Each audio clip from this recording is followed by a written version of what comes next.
नमस्कार महाराष्ट्रातील माझ्या सर्व अभियोग्यताधारक बंधू आणि भगिनींनो, बऱ्याच विद्यार्थ्यांना त्या ठिकाणी टी आणि CET पास असताना देखील बऱ्याच मोठा प्रॉब्लेम आपल्याला फेस करायला पाहायला मिळतो आहे. त्यामध्ये बऱ्याच जणांनी CET क्लिअर केलेली आहे, काही जणांच्या जन्मतारखेमध्ये बदल आहे.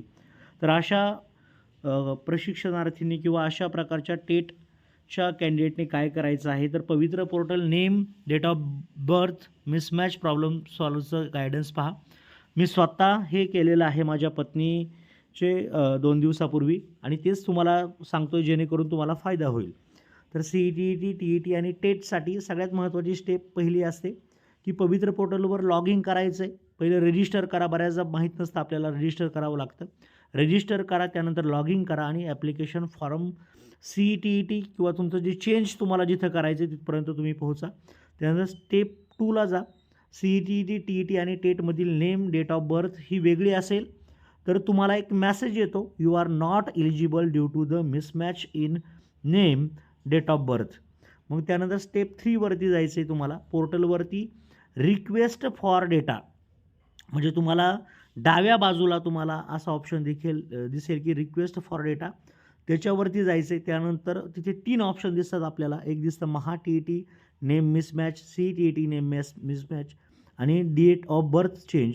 मग त्याच्यावरती तुम्हाला जो बदल करायचा आहे तो बदल तिथे करा. आधीचं नाव विचारलं जातं, नंतरचं नाव विचारलं जातं आणि ते तुम्हाला काय करायचं आहे, तुमचं ईओचं जिल्हा निवडायचं आहे. म्हणजे पुणे जिल्हा असेल किंवा अहिल्यानगर असेल किंवा अदर काय असेल. तर माझा पुणे जिल्हा होता, मी पुणे निवडलं आणि ते काय करायचं, हे सेव्ह करायचं आणि हे सेव्ह केल्यानंतर ते कुठं जातं, ऑफिसला पोहोचतं.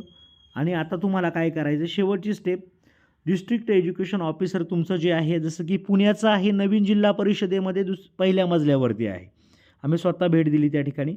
तर तिथे जाऊन तुम्हाला ते करायचं असतं. तिथे तुमचा अर्ज, मग तिथे काय काय घेऊन जायचं आहे, तुमचा एक अर्ज असतो. अर्जसुद्धा एक साधा सिंपल अर्ज तुम्हाला लिहायचा असतो, असा माझा प्रॉब्लेम झाला. किंवा आता पुण्यामधले जे कॅन्डिडेट आहेत त्यांच्यासाठी मी आत्ताच सांगतो की पुण्यामध्ये जिल्हा परिषदेच्या समोरच एक झेरॉक्सचं दुकान आहे, तिथे तो अर्ज उपलब्ध आहे.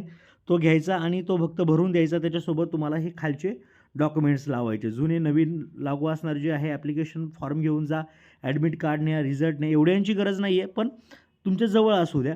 आणि हे सगळे महत्त्वाचे डॉक्युमेंट्स एकदा तुम्ही बंच करा, काहीच प्रॉब्लेम येणार नाही.